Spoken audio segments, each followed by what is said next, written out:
Clara pousse la porte grinçante de l'impasse, là où le silence pèse. Ses doigts frôlent avec hésitation le tissu soyeux d'une robe rouge jetée négligemment sur un sac poubelle. Elle saisit le vêtement vibrant, le replie tendrement contre sa poitrine et marche d'un pas pressé jusqu'à son studio.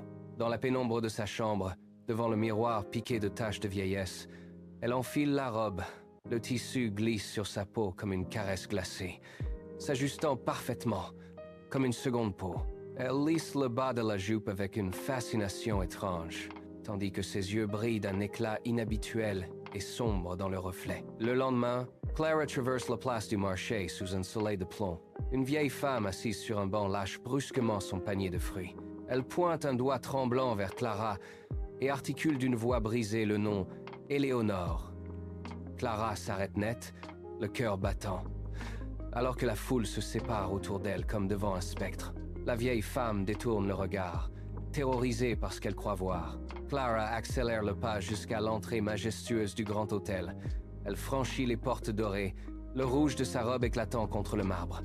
Victor Delacroix, un verre à la main, croise son regard et se fige.